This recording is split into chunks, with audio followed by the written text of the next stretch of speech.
can only imagine that the plan is, you know, you have Paulo and Samver debut against T1.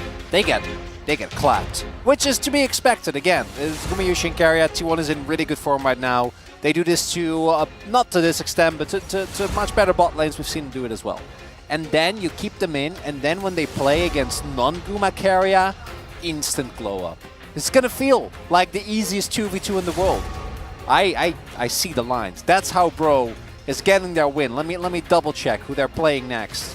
Humble Life, okay, maybe not. Maybe Viper in the Light isn't it? There you go, Nongshim. Well, what do you mean? You and Peter, they're fantastic. Yeah, I don't tempt me with a good time when it comes to the Nongshim bot lane, but I do think that is where we're going to see Samver and Paulo really deliver. That's what I'm hoping for, VODS. Hey, the Orianna ban. And that was actually on the side of T1, so they don't want them to first pick that one. And Samver, after not dying in that last game, he's going to get his hands onto this Varus. We saw what Deft was able to do on this pick in the last series that we did have. So let's see if Samver can do the same. With the new itemization, the lethality Varus is back from really a pretty bad position that it was in previously. While simultaneously, as we saw, particularly when you compare it with pair it rather with a good enchanter, a lot of opportunities to go for the on-hit variety. It is more dependent on you having a front line. But if you do, the DPS output is really not on the same level. And we'll see what the Senna is going to be. And I'm wondering if this is, because the expectation is this is a preemptive Taliyah for Karis, who is definitely going to go Azir. But it might also be for Keria or for Oner, which I don't think is going to be the case. I'm optimistic, VODS. I see you looking, you're like, no, yeah, let's. No. It's blind, though. Yeah, it is. I mean, you can flex it, sure, but I don't think in this day and age. I think in the jungle it's not that bad. And I guess Keria can play anything, so yeah. Maybe. I knew you'd come around. But no, I know. It's probably just a blind pick, which Karis then picks the Tristana into. Rel is obviously a flex pick as well. Could be for Gideon, could also be for the Varus here. We'll see where they end up going with this. We haven't seen Rel support really for quite a while. There are some flex potentials on the side of Brian as well, but that's when you get into really esoteric matchups like going Tristana, Rel bot, flexing your Varus to another lane, which I don't think is what we're going to see here today. Probably not. No, I wouldn't think so. Sejuani looking to come through here. Nope, it's going to be Vi. And Vi is quite strong. Oner's pretty good at it. Yeah, I get to play one of the non-tanks that's allowed. Woo! Vi definitely pick that into Varus, can feel quite strong, reliably locking him down. Good combo with the Taliyah as well. Vi Taliyah is, particularly once Taliyah is able to get a little bit rolling, we have seen that the change to Taliyah made her more of a mid to late game character than she was way back when it was just literally hit W and your opponent will go and explode. I'm not so sure about this Ornn ban. I think that what T1 have done that I do really like is not picking what you take with your Senna immediately, because you can do anything, you know, that... Can it be Vi? Well, I wouldn't do that. It could be Nila, which I actually think this is a great ban. I think if it wasn't banned by T1, for example, Maokai would be another one. The Sign is one that we've seen. Ooh, okay. You can do the really cool combo, you know, where you put the root from Senna on a minion and then Sign like throws the minion. It's cool. It's fun. It's fast. It's Cyan. You should have gotten into marketing. I don't think I should have, VODS. Well, you know I'm not a very good salesman. Well, you sold that one pretty well. Cassante is the choice, and Karthus is not. Gragas, okay. Okay, Gideon. I don't think Gragas is necessarily in the best of spots, but I do think it's fun. You know, it's entertaining. Zeus is like, guys, please, I'll redeem myself for my my game into or Escasante.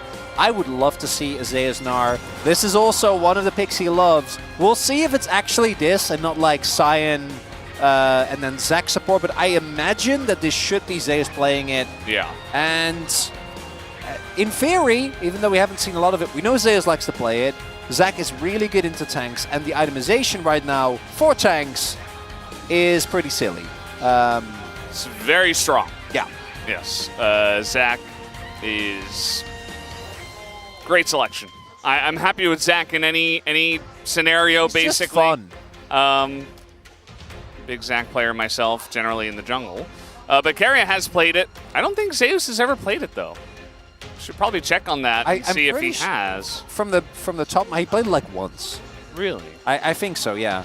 The only downside I do think for Zac is that he can build Frozen Heart, but you know it's a waste of mana. That sign said, "I'm 40, but because of you, Faker, I can't get married." I don't know. Wait. What? I love you 3,000, Faker, but actually I kill you 3,000. 3,000 kills. Do you know the in game? I love you 3,000.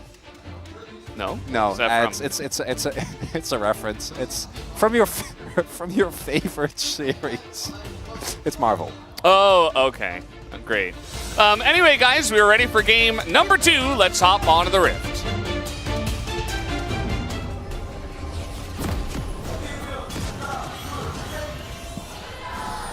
소환사의 협곡에 오신 것을 환영합니다.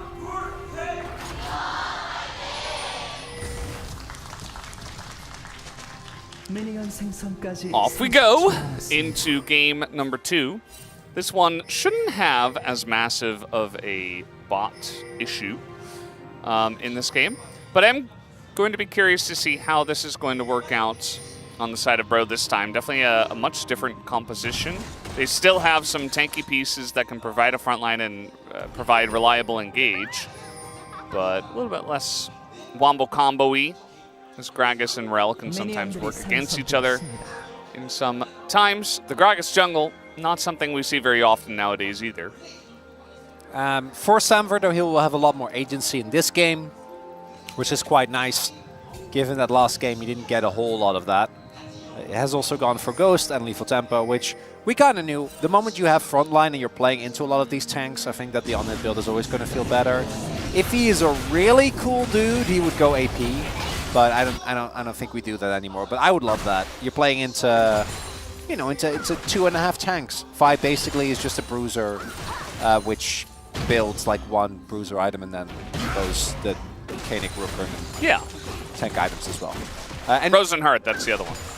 Yeah, exactly. Of the 2 tank items that exist that in the you game. do need to buy. Well, some tanks go Balmy Cinder, but not Vi. And we do have confirmation. Zeus played 1 top Zac in the past. As really? It was that long ago? Tushin versus Genji's Helen at the time. Wow. Long time ago. That's a long time ago. Top There you Zac. go. It was Zeus into Kana during that somewhat regretful Nongshim It was not season. It was a rough year for Nongshim, but does confirm. And Zeus has also gone for the Grasp. And so the thing about Zac is that his W in particular is so good against tanks. Yep. And it makes it really hard, especially if he can get an early lead, because he can continuously trade, because he's resourceless. And his sustain is really strong. I'm sitting here with a fellow Zac enjoyer, so we're going to have a good time here, Veldes. Yeah, we're eating well in this one. And Zeus is just going to come in here and say hello. Zac is pretty good in the jungle. He's just farming Grasp Zacs. It's just... okay, he almost got that. Not quite, though, as Palu's getting in there. He's going to force Guma to cleanse and flash as well, as Palu and Samber getting the upper hand in the bottom lane. That is vengeance coming through from the bro bottom lane as Oner's here. Gideon was found, as mentioned earlier, by Zeus. Zeus was annoying him, and it seemed like it was just for fun, but then Oner showed up and said, it is not for fun. It is for serious. Yeah. And I think Gideon is going to have to say goodbye to his Gromp at the very least. Might even get double scuttled here because his elf bar right now not looking too peachy. We'll see. Paris is on his way. I mean, Gideon might just die unless he body slams. Nope, not gonna happen. Flash forward, then he body slams. Blocked by Oner, has to flash himself, but here comes Morgan. And now, oh god, that's going to be a bit of a rough feel, but Oner gets in there, and the stretching strikes are perfect, and now Kara is desperate for a kill. He does get the one, and he actually gets over the wall, and then he dies. Faker gonna take that kill, picks up the double on the Talia. Oh, this was gonna be the game, Valdez! Oh, I think Oner tried to just follow and then just auto him, but Gideon was still in like the last couple of frames of the body slam. Yeah. So he got cancelled. And then Morgan, helping out his buddy, provided a very, very easy E here. Yeah, as you can see, Oner, I think, just tried to follow up and then go in with the auto, and then this is tragic. The shield falls off. Oh, no. And then the moment the shield falls off, Oner gets the E explosion. That's the most fun Zac play, by the way, when you stretching strike one guy and then you flash to the other. Oh, it's the best. It's game-changing, actually. The dopamine, the multiple so bloblets that you get. Especially when you save your ally in that moment. And he did for a while. The Cars did pick up the 1 kill. And Faker did pick up 2. Samber went back, so this is just a play going over to Keria and Guma in the bottom lane. Things are better than the last game. They're not great, but they are better. As Paulo actually looking for a possible contest here, and T1 does have to respect. Paulo just, even though he is backing, was threatening a little bit, and that is going to be the end of that. Guma did end up going for the Swifties here. Obviously, always going to feel great on Senna, given that so much of her safety is just in her being slightly out of range of everything, being able to kite out people. And will help a little bit with, most notably, the slow from Samver's E. Keria is just playing Cyan. Basically has gone from one of the most fun supports to is woke up and then Ignore. You ignore. And then you just keep doing that. The great ignorer. I'm kind of surprised bottom lane. we haven't seen more Cyan given how broken temp itemization. Oh, that was pretty slick. Got hit by the first rock. Yeah. That came out of Faker. And that's kind of why I'm like, I know in theory that the Tristana is like strong in general, but I feel like into Talia, if it ever goes even slightly wrong, you don't actually have that much threat the way you do against a lot of other mates because of the E. Oh, Kara's though! Oh, the ult comes in and it's a solo kill! Never mind. From Karis. I take it back! Chronicler with the epic curse in the mid lane. I don't know how you managed that one. They weren't even on screen. But yeah, Faker not respecting the damage from the Tristana. What happened there was Faker was thinking the same thing I was. And Carr was like, yeah. But hey, hear me out. The cooldown on your E is way longer than it is on my W. Getting in here, that's an ignite onto Keria. He's in a lot of trouble. The flash forward onto the minions just to try to hit 6 perhaps, and it's not going to amount to too much. That's another kill here for Bro, as over comes Faker trying to get some revenge onto Gideon, who's on top of the rocks and gets knocked back, and Faker will pick up that kill. Oh, there you go. 3,000th kill. First time ever. Faker will be the first to do it. And more milestones to come in the future, no doubt. And as we can see as well, the person who's even remotely close is Deft, who's like, what, 300, some 300, like 60, 70 kills behind. Yeah. So not going to approach it anytime soon. If only he had never left us, maybe he would be closer. Yeah. But he did. It's okay. He's back now, and everything is fine. And Faker there together with Oner finding Gideon in the enemy jungle as we take another look.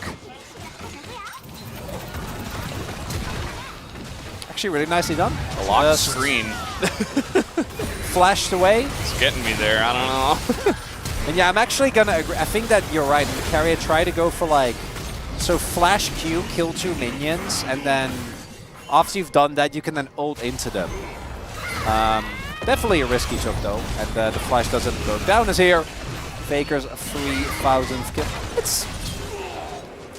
It's elementary. It's really. a nice one. I mean, he walled in. Yeah. A little flashy. Good communication with Oner. And again, down on the bottom side, just, oh, look at this. Oner's going to go down too. Bro, they're fighting with them this time. Never! Area getting pretty low. A couple more autos. There it is, the Q to finish him off. And this bottom lane is being dominated by Bro right now. This is looking pretty good, Valdez. Now Zeus through the wall. He's got Keria nearby, and that should be a kill. OTP? Yeah. Car's getting pretty low, but yeah. Okay, that was a little close, but it's fine. Gideon gonna pick up that kill. And there is a gold lead for Bree on Valdez. Is it happening? The gold lead is happening. There is a gold lead right now for Bro. That is real. As we take another look here. And I imagine Oner got spotted earlier on. They were aware of the timer. Yeah, very clean combo. Not allowing Oner to get away with that one. And here we see Paulo hit 6. Guma isn't 6 yet, crucially. And Paulo just gets on top. And this really is one of the few picks that actually gets to chew through the health bar. Paulo also doing a really good job there on the cancel to ensure that the Q channel doesn't go through with his Magnet Storm. And then here, Zeus just gets Cassante. This is payback for him playing Cassante in the last game. And Gideon is just there waiting. And we knew Gideon was on the top side of the map because Oner got unceremoniously blasted there as well. So yeah, nicely done. And when it comes to macro, when it comes to the eventual winner of the game, I don't want to make any grand statements, but right now, Brianna looking good. Yeah, they did lose the gold lead. I'm not sure how that happened exactly, but yeah. Okay. It's a lot of rocks that were on the ground. Oner just going to go forward because he can't really go anywhere else. And now he's going to flash away, actually. After all of that, here comes Palu. Looking for it. The slow came in. The ignite. Is it enough?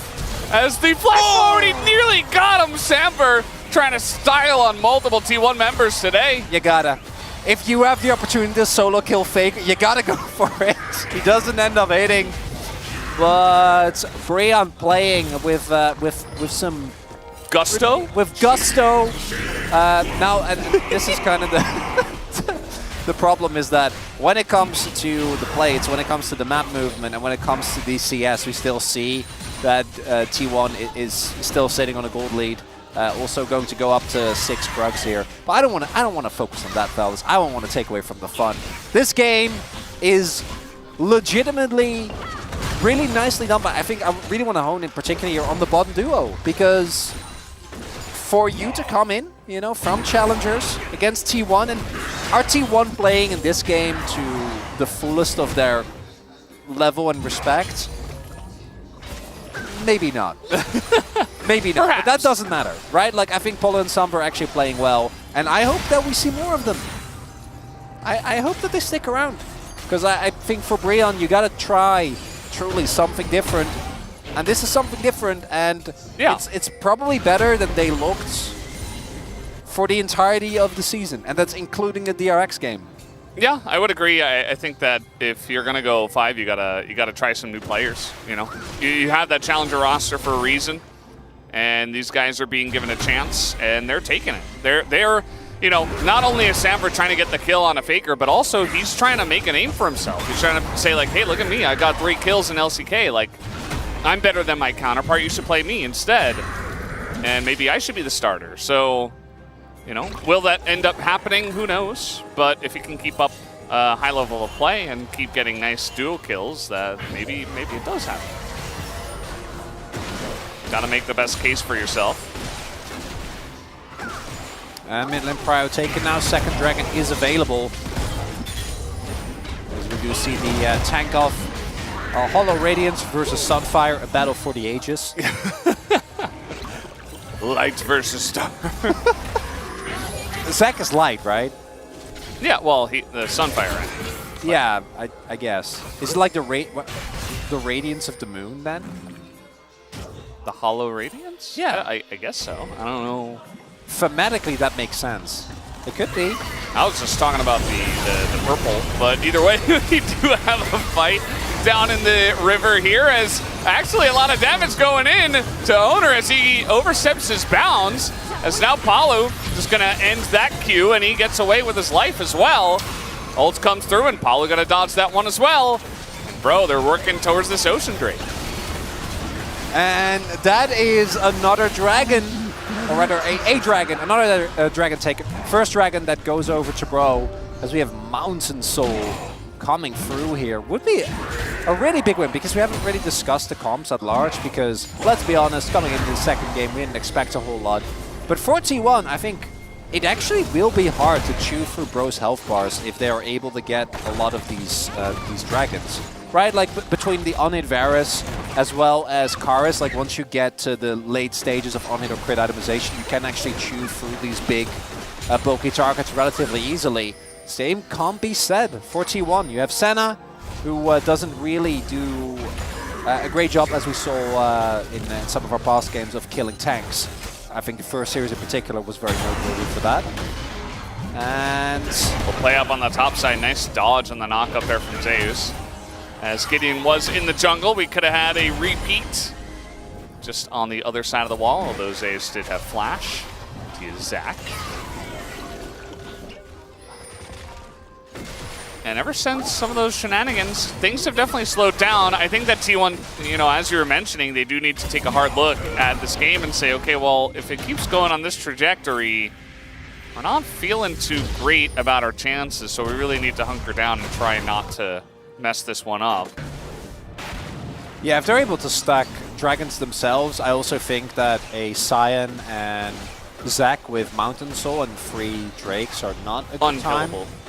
So, yeah, I mean, I'm sure Tristana eventually reaches a point, but that's very far into the future. So, really, these Drakes are going to be very important for either team here. We'll see to what extent Brian is able to really contest, because as does need to be mentioned, even though I think they've been doing a really good job thus far, they are still pretty substantially behind. But some missteps and, you know, some continued over-aggression of T1, and all of a sudden Brian can look at a Rift Herald, can look at another dragon.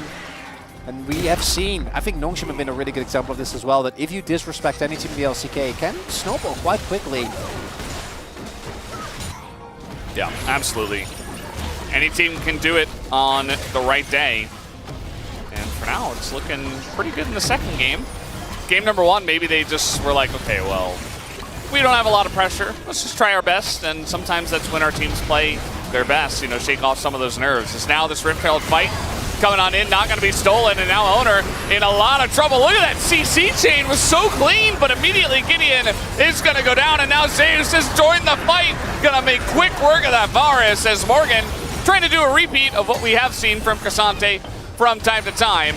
There's a lot of dodging there on the knockups, but there is just so much on the side of T1 as well. Slow coming in, and can they actually kill the Cassante? Yes, they can, with the help of their Zac. And the initial collapse onto Oner looks amazing as... well, yeah, they're going to probably get followed. Probably, maybe not. Guma's really getting in there. He guys really wants to kill this Rel. It's just a Rel, just get the wave. Oh my god. Well, the root's gonna come in, that's Palu! And Palu gets out. Karis now looking for more. That's a giant Seraph shield, but maybe Guma's not as lucky, as there's also Gragas who did come in here, and they will be shut down. Still deathless, baby! He got out! Why did they not just pull the wave? Could have killed him ages ago. T1, you know, they still have a 3 or 2.5k gold lead. I don't think they're really worrying, but man, this game is a little bit silly, Veldas. They're having their fun with this one. Yeah, definitely a lot of happy gaming in this one. Really, I do like their gusto killing Oner, but what, 3 ultimates into just killing Vi definitely is a bit of an overinvestment. It looks cool. It did look cool. He did die really quickly, but then you do see that as soon as Zeus comes in, he is able to distract the backline, and then Faker has free reign This Cilia was already quite fed, and Faker is just throwing rock after rock after rock. And then this is where we just see a little bit of silliness, right? Because Guma takes 2 turret shots, one of which he definitely didn't have to take, which is unfortunately, unlike last time we saw that, didn't end in disaster. And then Kars comes in with the TP. At this point, Gideon has been able to make his way back, and Guma doesn't have flash. So he just ends up going down, and that's more gold. But then on the flip side, and we do need to be honest about that as well, like on the bottom side of the map, they immediately take another turret, and the gold lead still remains in favor of them, as they do not know about the blob in the jungle. Yeah, this is going to be a problem because now you just get your pick of who you want to jump on. Not Samver. It's going to be Samver. Right? Ooh, he might be in the pit. Yeah, he's behind, trying to get on top of this Varus, but he gets away. Samver's totally fine, and Oner is not really able to do much. He does stay alive for an incredibly long amount of time, but now Zeus in a bit of trouble trying to get the burst here onto Samver, and yes, he will! As the Zac, as I mentioned, he's pretty unkillable. They don't even have any Mountain Drakes at this point. And now, they can take their first one. Last game it was Zeus. This game it's Oner. There has to be a sacrificial lamb. Someone has to be given to the pros, Valdez. And this time around, as Baron takes a look at Dragon getting taken down, it is Oner. And ends up going in with the last little bit of his health. Zeus finds the turnaround.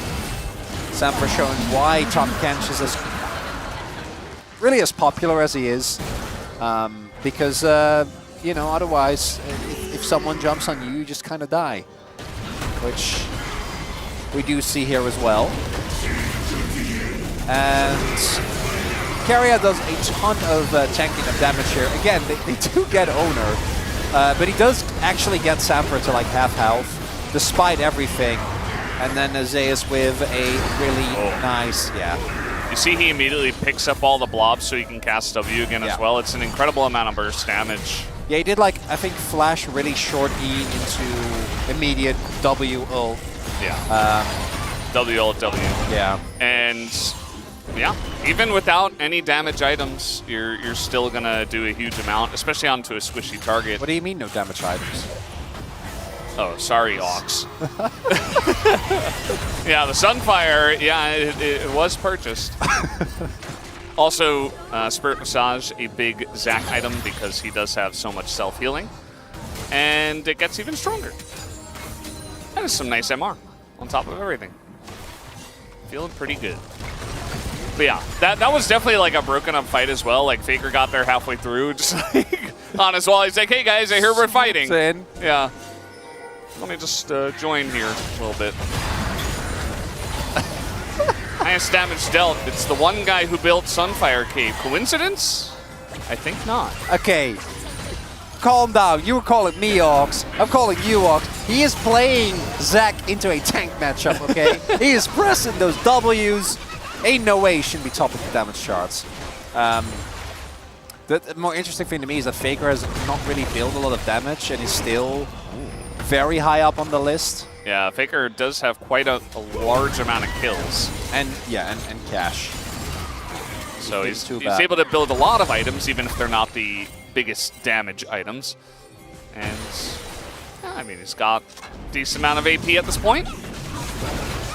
As they're trying to take this one down, the exhaust will be used. It's actually really nice. I'm pretty sure that also reduced the E-explosion damage. So Keria actually, actually keeps his turret alive. Good for him. It's nice. Worth. Yeah, I mean, it's also spellbook, right? So definitely worth. Who gets the crook? I think it was a Zac. Zac? Yeah. We've seen that fight happen many a time. They were looking for someone to get up here, but Bro were a little bit behind the play. Now they're going to try to make their own play with TP coming in.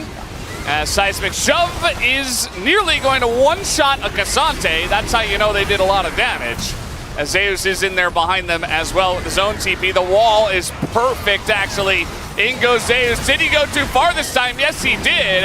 As Faker does have TP, though, and can save him. Will they even use it or need it? Looks like they don't need it, as that will be the end of Samver, who tried his best to stay alive. Oh, and the teleport there from Morgan. Attempt to turn around would have been big. But you see Gideon, he was looking for the combo onto Guma. He flashed immediately, so there wasn't really a way to knock back this Senna. And then, unfortunately for Morgan, not even Cassante is happy when he teleports into the waiting arms of a Vi and Talia.